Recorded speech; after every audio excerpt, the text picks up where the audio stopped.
My dear students, welcome back to Social Science class, 7th standard. In the 7th standard, 7ஆம் வகுப்பு சமூக அறிவியல் பாடத்திற்கு உங்களை அன்போடு வரவேற்கிறேன். My dear students, previous videos we focused only what are political parties, what is mean by political parties, why the political parties are formed, how the political parties are formed, what are the criteria needed to form a political party. These are we already discussed. Not only that, we discussed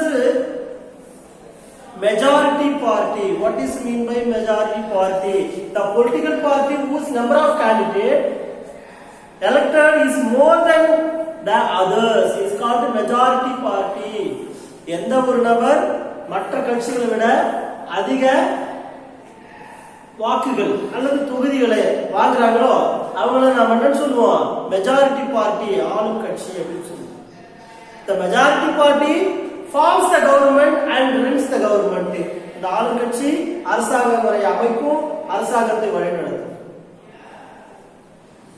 The majority party select and appoint their ministers. அவங்களுடைய மந்திரிகளை அவங்களே தேர்ந்தெடுப்பாங்க.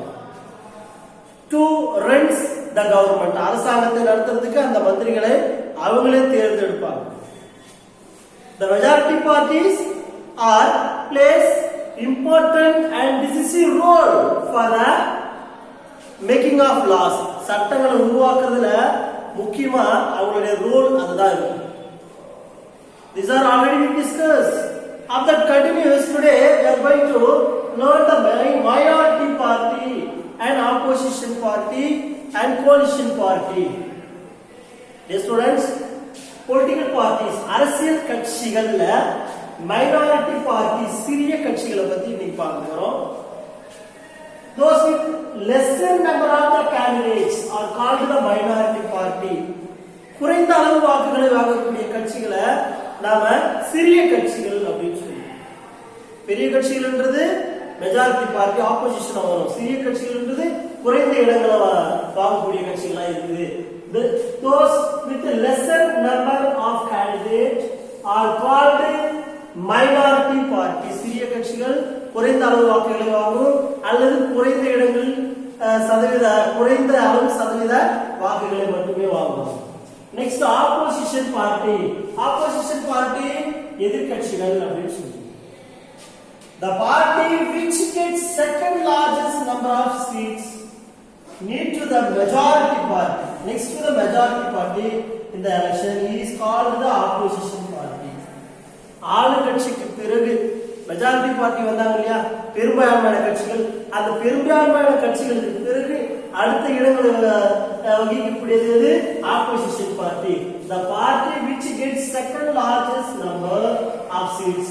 இரண்டாவது இடமா இருப்பாங்க இவங்க. அதிக பெரும்பான்மை பெறுவதில் இரண்டாவது இடம். முதலிடம் சொல்றது மெஜாரிட்டி பார்ட்டி, இரண்டாவது இடம் சொல்றது opposition party. Next to the majority party. யாருக்கு பிறகு? மெஜாரிட்டி பார்ட்டிக்கு பிறகு இவங்க வருவாங்க. இந்த எலெக்ஷன்ஸ் தேர்தல்ல is called the opposition party. இவங்களை நாம எதிர்க்கட்சிகள் அப்படின்னு சொல்றோம். An effective opposition is very essential. An effective opposition is very essential for the successful operation of the democracy.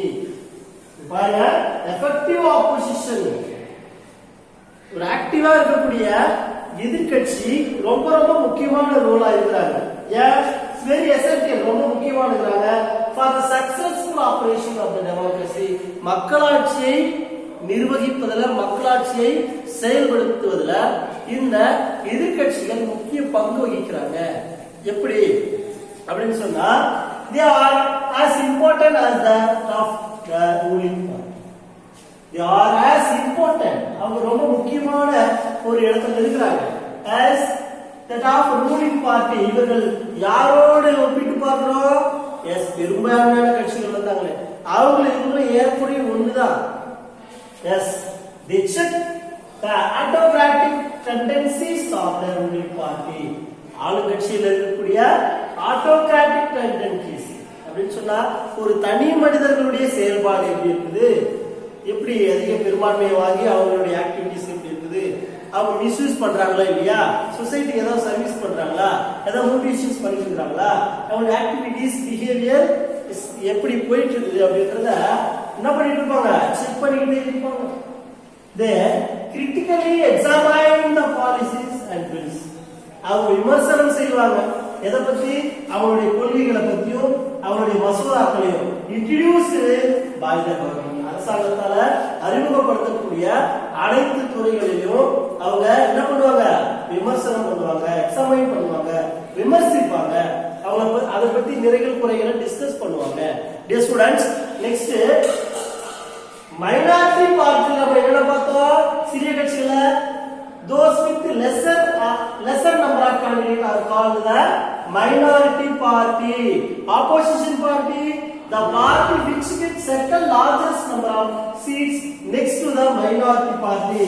Majority party பிறகு அடுத்து இடங்களை யாருமே கொண்டாங்களோ அவங்க நாம என்ன சொல்லுவோம், opposition party சொல்லுவோம். The election is called the opposition party and effective opposition is very essential. ஒரு எதிர்கட்சி ரொம்ப ரொம்ப முக்கியமான ஒரு சூழ்நிலையில் இருப்பாங்க. ஏன்னு சொன்னா ஆபரேஷன் ஆஃப் டெமோக்ரசி, மக்களாட்சியை செயல்படுத்துவதில் நிர்வகிப்பதில் ரொம்ப முக்கியமான ஒரு அங்கம் வகிப்பாங்க. அது மட்டும் கிடையாது, இவர்கள் criticize the policy and bills of the ruling party. அந்த பெரும்பான்மையாக வகிக்கிறாங்க இல்லையா ஆளுங்கட்சி, அவர்களுடைய கொள்கைகள், மசோதாக்கள், முடிவுகள், அவர்களுடைய டிமெரிட்ஸ், நிறைகளை, குறைகளை எல்லாத்தையும் விமர்சனம் செய்யக்கூடிய சூழ்நிலையில் இருப்பாங்க. அதனால ரூலிங் பார்ட்டி வந்து ஆக்டிவா செயல்பட இவங்க தூண்டுகோலாக இருப்பாங்க. They are important that the ruling party as that of the ruling party போல இவங்களுக்கு முக்கியத்துவம் கொடுக்கப்படுகிறது. They check the autocratic tendencies of the ruling party. They critically examine the policies and bills introduced by the government. Next, dear students, opposition party la next point பாருங்க. They raises their voice on the failure and wrong policies. அவங்களுடைய voice, குரலை எழுப்புவார்கள், விவாதத்தை நடத்துவாங்க. மக்கள் கிட்ட அவங்களுடைய ruling பார்ட்டியோட பிரச்சனைகள், செயல்படாத தன்மை, அவங்க ராங் பாலிசி கொண்டு வராங்க அப்படின்ற டீடைல்ஸை மக்கள் கிட்ட கொண்டு சேர்க்கிறது இந்த ஆப்போசிஷன் பார்ட்டியோட முக்கியமான வேலை. அதனால they raises their voice on failure and wrong policies, செயல்படுத்த முடியாத திட்டங்களை விமர்சனப்படுத்துறது, கிரிட்டிசைஸ் பண்றது, to inform to the people, மக்களுக்கு தெரியப்படுத்துறது. அடுத்து ராங் பாலிசிஸ், சில பாலிசிஸ் கொண்டு வந்திருப்பாங்க, அது மக்களுக்கு சரியில்லாத பாலிசியா இருக்கும் அல்லது தவறான செயல்பட முடியாத சில கொள்கைகளா இருக்கும். அந்த கொள்கைகளை அரசாங்கத்தின் செயல்படாத தன்மையை மக்களுக்கு கொண்டு சேர்க்கிறதுல முக்கியமான ஒரு ரோலா இருப்பாங்க இந்த opposition party. Next, they highlight important issues which are not acted upon the government. It is very important point. They highlight important issues. அங்க முக்கியமா எந்த இஷ்யூ, எந்த பிரச்சனை வருதோ அதுக்கு முக்கியத்துவம் கொடுத்து பேசுவாங்க. which are not acted upon the government. அரசாங்கத்தால என்ன பண்ண முடியாது, ஆக்ட் பண்ண முடியாது, செயல்படுத்த முடியாது, நிர்வகிக்க முடியாது, நிறைய குறைகள் இருக்குது. இப்படிப்பட்ட சூழ்நிலை வரும்போது அவங்க என்ன பண்ணுவாங்க, அதை ஹைலைட் பண்ணி காமிப்பாங்க. அதுதான் அவங்களுடைய இம்பார்ட்டன்ட் ரோல். ஓகேவா? the leader of the opposition party எதிர்க்கட்சியோட லீடர், தலைவர் இருக்காரு. enjoy the rank of cabinet ministers. அவருக்கு ஒரு பதவி கொடுக்கிறோம். அந்த பதவிக்கு பேர் என்ன, cabinet minister அல்லது cabinet அமைச்சர் அப்படின்னு சொல்லுவோம். that leader of the opposition party enjoy the rank of cabinet minister. அவருக்கு cabinet அமைச்சர் என்கிற ஒரு பதவியை நம்ம என்ன பண்றோம், ஒதுக்கி கொடுக்கிறோம். next, these are the opposition party. next party, coalition government. கூட்டாட்சி அரசாங்கம், கூட்டாட்சியாக செயல்படுவது, அனைவரும் ஒன்றாக சேர்ந்து செயல்படுவது. எந்த சமயத்துல செயல்படுவாங்க, இந்தியா மல்டி பார்ட்டி சிஸ்டம். எந்த ஒரு நாட்டுல மல்டி பார்ட்டி சிஸ்டம் இருக்குதோ அந்த நாட்டுல இப்படிப்பட்ட அந்த கோலிஷன் கவர்மெண்ட் ஃபார்ம் பண்ணுவாங்க. in a multi-party system பல கட்சிகள் இருக்கக்கூடிய நாடுகள்ல a single party sometimes may not secure the majority required to form the government. பல கட்சிகள் இருக்கக்கூடிய இந்தியா, பிரான்ஸ் போன்ற நாடுகள்ல a single party ஒரே ஒரு கட்சி sometimes may not secure the majority ஒரு கட்சி மெஜாரிட்டியா ஆளும் கட்சியா பெரும்பான்மையான கட்சியா வர்றதுக்கு வாய்ப்பு இல்லாம போயிடும். சரியா? அப்படிப்பட்ட நேரத்துல required to form the government அப்படிப்பட்ட சூழ்நிலையில அந்த கோலிஷன் கவர்மெண்ட் ஃபார்ம் பண்றதுக்கு வாய்ப்பு உண்டு. in such cases சரி ஓகே மெஜாரிட்டி யாருக்குமே கிடைக்கல, எல்லாருமே மைனாரிட்டியாவே இருக்கிறாங்க அப்படின்னு சொன்னா அப்படிப்பட்ட சூழ்நிலை in such case some parties ஒரு சில கட்சிகள் join together. This is a very important point. join together எல்லாரும் ஒண்ணாவே ஜாயின் பண்ணுவாங்க. ஏன் ஜாயின் பண்றாங்க? சோ அப்பதான் மெஜாரிட்டி என்ன பண்ண முடியும், நம்ம ஃபார்ம் பண்ண முடியும். join together to form the government அப்பதான் அரசாங்கத்தை அமைக்க முடியும். such government இந்த மாதிரியான அரசாங்கத்தை நம்ம என்ன சொல்றோம், is called the coalition government. Are you understand? Yes students, again I am going to explain once again. Opposition party எதிர்க்கட்சியோட இம்பார்ட்டன்டான பாயிண்ட்ஸ் பார்த்துக்கிறோம். they raise their voice on the failure and the wrong policies. First point, they highlight important issues which are not acted upon the government. These are the second.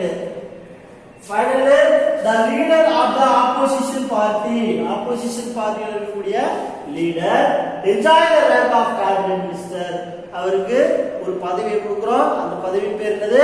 cabinet minister or cabinet minister அப்படின்னு சொல்லி.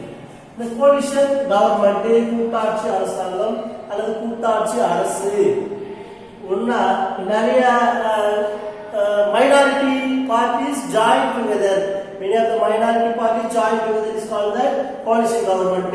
In the multi-party system, a single party sometimes may not secure the majority requires to form the government. அரசாங்கம் அமைப்பதற்கு majority கிடைக்காத பட்சத்துல சிறிய கட்சிகள் எல்லாரும் ஒண்ணா சேர்ந்து என்ன செய்வாங்க, பெரிய கட்சியா பெரிய பார்ட்டியா மெஜாரிட்டி பார்ட்டி காமிக்கிறதுக்காக ஒண்ணா ஜாயின் பண்ணுவாங்க. in such cases இப்படிப்பட்ட சூழ்நிலையில some parties ஒரு சில கட்சிகள் join together to form the government. such government is called the coalition government. இப்படிப்பட்ட அரசாங்கத்தை நாம என்ன சொல்றோம், நம்ம coalition government அப்படின்னு சொல்றோம்.